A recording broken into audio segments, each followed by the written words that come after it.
नमस्कार दोस्तों, welcome back to my YouTube channel base of education मंत्रा।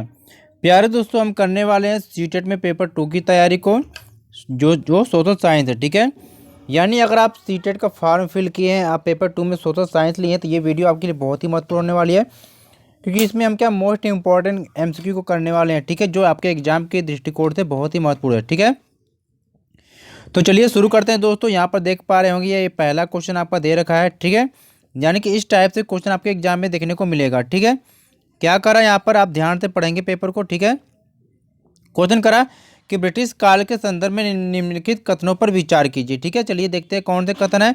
पहला कथन करा कि हिंदुस्तान के नक्शे तैयार करने का कार्य रॉबर्ट क्लाइव ने जेम्स रेनेल को दिया। दूसरा कथन करा कि रॉबर्ट क्लाइव भारत का प्रथम गवर्नर जनरल था। तीसरा कथन है कि भारत का अंतिम गवर्नर जनरल लॉर्ड माउंटबेटन था। अब इसके आधार पे आपको क्या करना है, उपयुक्त कथनों में से कौन सा या से कथन सही आपको बताना। ठीक है, तो आपके क्या एक और तीन, यहाँ पर एक और तीन जो ऑप्शन है ये बिल्कुल सही हो जाता है। ठीक है, तो यहाँ पर देखते हैं एक और तीन कौन सा था यहाँ पर, कि पहला और तीसरा आपका यहाँ पर सही, पहला और तीसरा। ठीक है, चलिए चलते हैं नेक्स्ट क्वेश्चन की तरफ। दूसरा क्वेश्चन यहाँ पर देख पा रहे होंगे कि दूसरा क्वेश्चन दे रहा है कि ए हिस्ट्री ऑफ ब्रिटिश इंडिया नामक पुस्तक निम्नलिखित में से किसने लिखा। यानी आपसे पूछा जाएगा कि ए हिस्ट्री ऑफ ब्रिटिश इंडिया नामक पुस्तक किसने लिखा, तो ये किसने लिखा था, जेम्स मिल ने लिखा था। ठीक है, यहाँ पर राइट आंसर दिखाई दे रहा, आप यहाँ पर देखेंगे। ठीक है, चलिए चलते हैं आगे, चलते हैं नेक्स्ट क्वेश्चन की तरफ। यहाँ पर आपका क्वेश्चन नेक्स्ट दे रखा है। ठीक है, सीरियल नंबर से कोई मतलब नहीं है। ठीक है, तो यहाँ पर क्वेश्चन दिया हुआ है यहाँ पर कि भारत में यूरोपीय व्यापारिक कंपनियों के आगमन का जो सही क्रम है आपको बताना है। तो यहाँ पर कौन कौन सा है आपको ध्यान देना है। तो यूरोपीय व्यापारिक जो कंपनियां हैं इनका जो सही क्रम है यहाँ पर देख पा रहे हैं कि पहले पुर्तगाली आए हुए थे। ठीक है, फिर इसके बाद डच आए, फिर अंग्रेज आए, फिर फ्रांसीसी आए। ठीक है, चलिए नेक्स्ट क्वेश्चन की तरफ चलते हैं। अगला क्वेश्चन यहाँ पर है दोस्तों कि पहली बार यूरोप से भारत तक पहुँचने के समुद्री मार्ग का पता वास्को डिगामा नामक खोजी यात्री द्वारा लगाया गया था। वह यात्री निम्नलिखित में से किस देश से संबंधित था। तो आपको पता है कि जो वास्को डिगामा 1498 ईस्वी में भारत में आया था, ये कहाँ का था, पुर्तगाल का नाविक था। ठीक है, तो यहाँ पर जो राइट आंसर ऑप्शन सी हो जाएगा। ठीक है, चलिए आगे चलते हैं अगले क्वेश्चन की तरफ। तो 17वीं शताब्दी के प्रथमार्ध के संदर्भ में निम्नलिखित कथनों पर आपको विचार करना। ठीक है, तो पहला कथन यहाँ पर दे रखा कि ईस्ट इंडिया कंपनी को पूर्व से व्यापार करने का एक अधिकार प्राप्त था। दूसरा कह रहा कि भारत के बने बारीक सूती कपड़े और रेशम की यूरोप के बाजारों में बहुत अधिक मांग थी। तीसरा कथन कह रहा है कि इस समय तक पुर्तगाली भारत के पश्चिमी तट पर अपनी क्या उपस्थिति दर्ज करा चुके थे। तो ऊपरी कथनों में से आपको क्या कौन से कथन सही है आपको बताना है। ठीक है, तो जब आप यहाँ पे देखेंगे 1 2 3, यानी कि सभी कथन यहाँ पर क्या है, सही है। यानी कि यहाँ पर पहला कथन भी सही है, दूसरा भी सही है और तीसरा भी सही है। ठीक है, चलिए तो ऑप्शन यहाँ पर क्या डी सही हो जाएगा, पहला दूसरा तीसरा। ठीक है, यहाँ पर देखेंगे नेक्स्ट क्वेश्चन यहाँ पर है कि ईस्ट इंडिया कंपनी के संदर्भ में निम्नलिखित कथनों पर विचार कीजिए। आप सभी जानते हैं कि सीटेट में इस टाइप से क्वेश्चन बहुत पूछे जाते हैं। अगर आपने दिया है तो आपको मालूम होगा, आप सभी को मालूम है कि सीटेट में जो बेस होता है वो एनसीईआरटी बेस होता है। इसलिए सबसे पहले आपको 6 to 8 की एनसीईआरटी जरूर पढ़ लेना है। इसके बाद आपको क्या क्वेश्चन के माध्यम से प्रैक्टिस करना है। ठीक है, चलिए देखते हैं कथन को। पहला देखा कि कंपनी ने मुगल अफसरों को रिश्वत देकर कालिकाता गांव की जिम्मेदारी खरीदी थी, जो बाद में कलकत्ता बना। ठीक है, दूसरा कथन कर रहा है कंपनी ने मुगल बादशाह औरंगजेब से फरमान प्राप्त किया, जिसके अनुसार वह और कंपनी के अफसर जो निजी तौर पर व्यापार चलाते थे, दोनों बिना शुल्क चुकाए व्यापार कर सकते थे। ठीक है, अब यहाँ पर देखते हैं कि कौन सा कथन सही होता है। तो यहाँ पर जो केवल एक सही होगा। ठीक है ना, केवल एक सही होगा। यानी यहाँ पर देखेंगे क्या दे रखा है, केवल आपका ये सही है। ठीक है, कि कंपनी ने मुगल अफसरों को रिश्वत देकर कालिकाता की जमींदारी खरीदी थी, जो बाद में कलकत्ता बनी। ठीक है, चलते हैं नेक्स्ट क्वेश्चन की तरफ। अगला क्वेश्चन यहाँ पर क्या है कि निम्नलिखित में से कौन सा बंगाल के नवाबों का सही कालक्रम है। तो बंगाल के जो नवाब है इनका सही कालक्रम आपको बताना है कौन सा सही है। तो यहाँ पर देखेंगे ऑप्शन बी सही है, यानी कि पहले मुर्शिद कुली खान बना था। ठीक है, फिर अलीवर्दी खान, फिर सिराजुद्दौला, इसके बाद फिर अगर आप पूछ दिया जाएगा तो मीर जाफ़र था, फिर मीर कासिम, फिर मीर जाफ़र। ठीक है, तो ये आपका क्रम है। ठीक है, इसको याद रखेंगे। ऐसे मिलान करने के लिए आपको क्रम से लगाने के लिए पूछा जा सकता है पेपरों में, ठीक है। चलिए अगला क्वेश्चन यहाँ पर दिया हुआ है कि ईस्ट इंडिया कंपनी और बंगाल के नवाबों के मध्य युद्ध के कारणों के संदर्भ में निम्नलिखित कथनों पर विचार करना है, ठीक है। तो पहला कथन है यहाँ पर है कि नवाबों ने कंपनी से व्यापार के अधिकार के बदले में नजराने की मांग की। दूसरा कहा कि नवाबों ने कंपनी को सिक्के ढालने का अधिकार तो दिया परंतु कंपनी की किलेबंदी को रोक दिया, ठीक है। तो उपयुक्त कथनों में से कौन सा से कथन सही है? तो यहाँ पर कथन केवल एक सही हो जाएगा, ठीक है, कि नवाबों ने कंपनी से व्यापार के अधिकार के बदले में नजराने की मांग की, ठीक है। चलिए अगले क्वेश्चन की तरफ चलते हैं। प्लीज़ वीडियो को लाइक शेयर जरूर करिएगा, ठीक है। और अगर चैनल पर पहली बार विजिट कर रहे हैं तो सोशल साइंस की प्रैक्टिस से या प्रीवियस ईयर के क्वेश्चन को देखने के लिए चैनल को सब्सक्राइब जरूर कर लेंगे, ठीक है, क्योंकि हमारे चैनल पे आप डेली एसएसटी से संबंधित एमसीक्यू की वीडियो अपलोड की जाएगी, ठीक है। क्वेश्चन अगला है कि प्लासी के युद्ध के संदर्भ में निम्नलिखित कथनों पर विचार आपको करना है, ठीक है, बताना है। तो इस युद्ध में रॉबर्ट क्लाइव ने कंपनी की सेना का नेतृत्व किया था। सिराजुद्दौला के सेनापति मीर जाफर की टुकड़ियों ने इस युद्ध में हिस्सा नहीं लिया। आगे है, इस युद्ध के बाद सिराजुद्दौला को मार दिया गया तथा मीर जाफर को नवाब बनाया गया, ठीक है। तो अब देखो इसमें क्या कौन से कथन सही होता है आपको बताना है, ठीक है। तो यानी देखिए तीनों कथन सही है, यहाँ पर 1 2 3 तीनों सही है, ठीक है। ये भी सही है, ये भी सही, ये भी सही है। यानी कि रॉबर्ट क्लाइव ये क्या कंपनी की तरफ से सेना में शामिल हुआ था। और सिराजुद्दौला की जो सेनापति जो थे मीर जाफर, इनकी जो सेना की टुकड़ी है, इन्होंने युद्ध में हिस्सा नहीं लिया था। इस युद्ध में सिराजुद्दौला को मार दिया गया था और इसके बाद मीर जाफर को क्या नवाब बनाया गया था, ठीक है। चलिए आगे चलते हैं क्वेश्चन नंबर 8 की तरफ। क्या कह रहा है कि बक्सर के युद्ध के संदर्भ में निम्नलिखित कथनों पर आपको विचार करना है। यह युद्ध कंपनी और मीर जाफर के मध्य लड़ा गया। इस युद्ध में कंपनी की जीत के बाद मीर कासिम को नवाब बनाया गया। इस युद्ध के बाद अब नवाब को हर महीने 5 लाख रुपए कंपनी को चुकाना तय हुआ, ठीक है। अब उपयुक्त कथन आपको बताना है कि सही या गलत है। तो चलिए देखते हैं। तो यहाँ पर केवल क्या है, 3 कथन सही है, ठीक है। तीसरा जो कथन है केवल ये सही है, क्या है कि इस युद्ध के बाद अब नवाब को हर महीने 5 लाख रुपए कंपनी को चुकाना तय हुआ, ठीक है। चलिए अगले क्वेश्चन की तरफ चलते हैं। क्वेश्चन नंबर 9 है यहाँ पर, ठीक है। क्या कह रहा है कि ईस्ट इंडिया कंपनी को बंगाल की दीवानी प्राप्त होने के संदर्भ में निम्नलिखित कथनों पर विचार कीजिए, ठीक है। पहला ऑप्शन है, पहला कथन है कि बक्सर के युद्ध के बाद बंगाल के नवाब ने कंपनी को बंगाल का दीवान नियुक्त कर दिया। दूसरा कह रहा है कि बंगाल की दीवानी मिलने के बाद व्यापार की चीज़ें खरीदने के लिए कंपनी को ब्रिटेन से सोना लाने की ज़रूरत नहीं रही। तो आपको बताना है कि इनमें से कौन सा कथन सही है, ठीक है। तो यहाँ पर केवल 2 कथन सही है। क्या है दूसरा सही है कि बंगाल की दीवानी मिलने के बाद व्यापार की चीज़ें खरीदने के लिए कंपनी को ब्रिटेन से सोना लाने की ज़रूरत नहीं थी, क्योंकि जब उसको दीवानी मिल गई थी भारत में तो अब उन्हें क्या बाहर से सोना लाने की ज़रूरत नहीं थी, यहीं से वसूलते थे और यहीं सामान खरीदते थे, ठीक है। अगला क्वेश्चन चलते हैं कि बक्सर के युद्ध के बाद कंपनी ने भारतीय रियासतों में रेजिडेंट तैनात कर दिए। इन रेजिडेंटों के संदर्भ में निम्नलिखित कथनों में से कौन सा सही है आपको बताना है। पहला कह रहा है कि ये कंपनी के राजनीतिक या व्यावसायिक प्रतिनिधि होते थे। दूसरा कह रहा है कि इनके माध्यम से कंपनी के अधिकारी भारतीय राज्यों के भीतरी मामलों में दखल देते थे। नीचे दिए गए कूट की सहायता से आपको क्या उत्तर चुनना है, ठीक है। यानी यहाँ पर 1 और 2 दोनों सही है, ठीक है। यानी कि पहला भी सही है और दूसरा भी सही है, ठीक है। चलिए चलते हैं अगले क्वेश्चन की तरफ।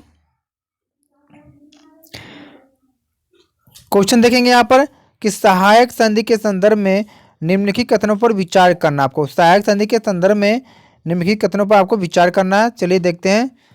पहला कह रहा है यहाँ पर कि इस व्यवस्था को स्वीकारने वाली रियासतों को स्वतंत्र सेनाएं रखने का अधिकार नहीं होता था। दूसरा कह रहा है कि इस संधि के तहत रियासतों को सुरक्षा के बदले कंपनी द्वारा रखी गई सहायक सेना का खर्च रियासतों को चुकाना पड़ता था, ठीक है। तीसरा कह रहा है कि रियासतों द्वारा इस संधि की शर्तों में तय रकम न दे पाने पर जुर्माने के तौर पर उनका इलाका छीन लिया जाता था। आपको बताना कि इनमें से कौन सा कथन आप सही है। तो यहाँ पर जब देखेंगे तो पहला, दूसरा और तीसरा कथन बिल्कुल सही है, ठीक है। यानी पहला भी कथन सही है, यहाँ पर दूसरा भी सही है और तीसरा भी सही है, ठीक है। चलिए चलते हैं अगले क्वेश्चन की तरफ। यहाँ पर अगला क्वेश्चन कह रहा है कि मैसूर रियासत के संदर्भ में निम्नलिखित कथनों पर विचार कीजिए। तो पहला यहाँ पर कह रहा है कि हैदर अली और टीपू के समय मालाबार तट पर होने वाला व्यापार मैसूर रियासत के नियंत्रण में था।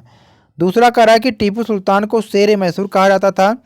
तीसरा कह रहा है कि टीपू ने अपनी सेना के आधुनिकीकरण के लिए डचों की क्या सहायता ली थी। ठीक है, तो यहाँ पर जब देखेंगे तो कथन 1 और 2 सही हो जाएगा। ठीक है, यानी कि पहला कथन सही है और दूसरा कथन सही है। ठीक है, चलिए अगला क्वेश्चन यहाँ पर देखेंगे आप। क्वेश्चन नंबर यहाँ पर देखा कि आंग्ल मैसूर युद्धों के संदर्भ में निम्नलिखित कथनों में से कौन सा कथन सही है। पहला कि मैसूर तथा अंग्रेजों के बीच 4 युद्ध हुए। दूसरा करा कि तीसरे आंग्ल मैसूर युद्ध में हुई संधि के अनुसार टीपू के 2 बेटों को अंग्रेजों ने बंधक के रूप में अपने पास रख लिया। तीसरा करा कि चौथे आंग्ल मैसूर युद्ध के बाद मैसूर का राजकाज पुराने वोडियार और राजवंश के हाथों में सौंप दिया गया। अब आपको बताना है कि कौन सा कथन सही है। ठीक है, तो यहाँ पर जब देखेंगे आप तो पहला, दूसरा और तीसरा तीनों कथन सही है यहाँ पर। ठीक है, यानी कि पहला सही है, दूसरा सही है और तीसरा सही है। ठीक है, चलिए चलते हैं अगले क्वेश्चन की तरफ। क्वेश्चन यहाँ पर है कि मराठों के संदर्भ में निम्नलिखित कथनों पर विचार कीजिए। पहला कथन कि मराठों का दिल्ली पर शासन का सपना पानीपत की तीसरी लड़ाई में टूटा। ठीक है, यानी कि मराठों का जो दिल्ली पर शासन का जो सपना था वो पानीपत की तीसरी लड़ाई में टूट गया।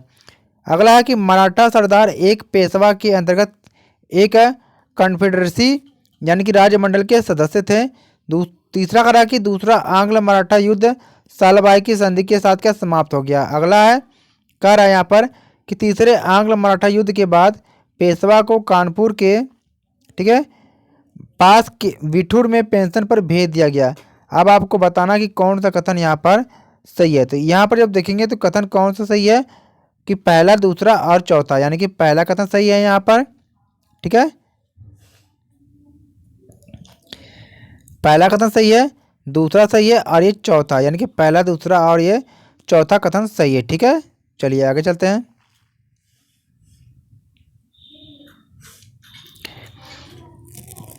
क्वेश्चन नंबर 15 को देखते हैं कि कथन ए, कंपनी ने एक लंबी लड़ाई के बाद अफगानिस्तान पर अपना अप्रत्यक्ष नियंत्रण स्थापित किया।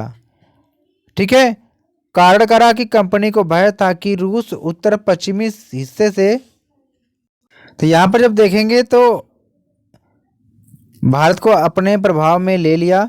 तो इसमें कौन सा ऑप्शन सही है यहाँ पर। ठीक है, यहाँ ऑप्शन देखेंगे तो यहाँ पर ऑप्शन ए सही हो रहा है। ठीक है, ऑप्शन ए में क्या है, यानी कि जो यानी ए यानी कि कथन और कारण दोनों सही है और जो ये कारण है ये कथन की व्याख्या भी करता है, इसलिए क्या है ऑप्शन ए सही होता है। ठीक है, यहाँ पर सारे ऑप्शन को आप देख लेंगे। ठीक है, चलिए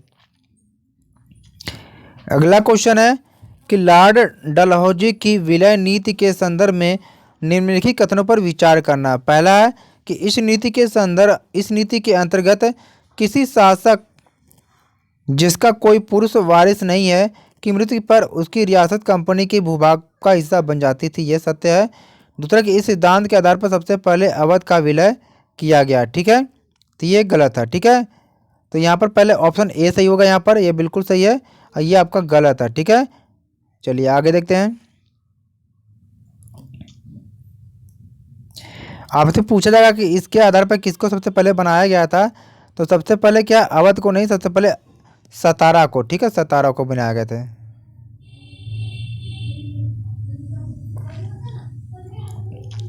अगर आपने एनसीईआरटी की किताब पढ़ा होगा तो उसमें बहुत दे रखा है अच्छे से। ठीक है, तो हम आपको सजेशन जरूर यही देंगे कि सबसे पहले एनसीईआरटी की किताबों को एक एक चीज़ पढ़िए, आप बार बार रिवीजन करिए, क्वेश्चन आपको वहीं से बनते हैं। बहुत सारे लोग कहते हैं कि हमने एनसीईआरटी किताब पढ़ी थी लेकिन वहाँ से पूछा नहीं गया। आप एक बार पढ़ते हैं लेकिन जो क्वेश्चन पूछा जाता है आप उसको ध्यान नहीं देते हैं। ठीक है, गवर्नर जनरल वारेन हेस्टिंग्स, ये भी जो एमसीक्यू क्वेश्चन हम करा रहे हैं ये एनसीईआरटी की किताबों से ही है। ठीक है, गवर्नर जनरल वारेन हेस्टिंग्स के काल में हुए प्रशासनिक सुधारों के संदर्भ में निम्नलिखित कथनों पर विचार कीजिए। पहला है कि वारेन हेस्टिंग्स ने प्रत्येक जिले में एक फौजदारी तथा एक दीवानी अदालतों की स्थापना की। दूसरा करा कि 1773 के रेगुलेटिंग एक्ट के तहत एक सर्वोच्च न्यायालय के साथ साथ कलकत्ता में अपीली अदालत सदर निजामत अदालत की स्थापना की गई। तो कौन सा कथन सही है आपको बताना, ठीक है। तो यहाँ पर आप देखेंगे तो यहाँ पर पहला कथन भी सही है और दूसरा कथन भी सही है, दोनों कथन बिल्कुल सही है, ठीक है। चलिए आगे चलते अगले क्वेश्चन की तरफ। क्वेश्चन यहाँ पर दे रखा है कि अंग्रेज गवर्नरों के संदर्भ में निम्नलिखित कथनों में से कौन से कथन सही है। पहला कथन कह रहा है कि रॉबर्ट क्लाइव को इंग्लैंड लौटने के बाद ब्रिटिश संसद में भ्रष्टाचार के आरोप की सफाई देनी पड़ी। दूसरा कह रहा है कि वारेन हेस्टिंग्स जब इंग्लैंड लौटा तो उस पर ब्रिटिश संसद में महाभियोग का मुकदमा चलाया गया। तीसरा कह रहा है कि भारत में लॉर्ड हेस्टिंग के नेतृत्व में सर्वोच्चता की एक नई नीति शुरू की गई, ठीक है। कि इनमें से कौन से कथन सत्य हैं। तो यहाँ पर पहला भी सत्य है, दूसरा भी सत्य है और तीसरा भी सत्य है, ठीक। तीनों कथन सत्य हैं, ठीक है। चलिए अगले क्वेश्चन की तरफ। अगला क्वेश्चन यहाँ पर क्या कह रहा है। तो प्यारे दोस्तों, अगर आपको इसकी पीडीएफ चाहिए तो हमारे टेलीग्राम ग्रुप को जरूर ज्वाइन करेंगे, ठीक है। चलिए तीसरा क्वेश्चन यहाँ पर है। अगला क्वेश्चन कि निम्नलिखित में से कौन कित्तूर यानी कि वर्तमान कर्नाटक है कित्तूर में अंग्रेज विरोधी आंदोलन के नेतृत्व से संबंधित है, ठीक है। तो रानी चेन्नम्मा भी था और रायन्ना भी था, यानी कि ए और बी दोनों सही है, ठीक है। चलिए अगले क्वेश्चन की तरफ चलते हैं। दोस्तों यहाँ पर हमने कंप्लीट किया सीटेट के लिए पेपर 2 एसएसटी के महत्वपूर्ण क्वेश्चन जो एनसीईआरटी की किताबों से था। तो अगर आप चाहते कि इसी तरह के और भी सीरीज को देखना चाहते हैं वीडियो को, तो प्लीज़ वीडियो को लाइक और एक शेयर और चैनल को सब्सक्राइब करके जरूर रख लें, जिससे जो भी सीटेट में एसएसटी के क्वेश्चन कराए जाएंगे आपको आसानी से मिल सकेंगे, ठीक है। तो चैनल को सब्सक्राइब जरूर करें। Thank for watching.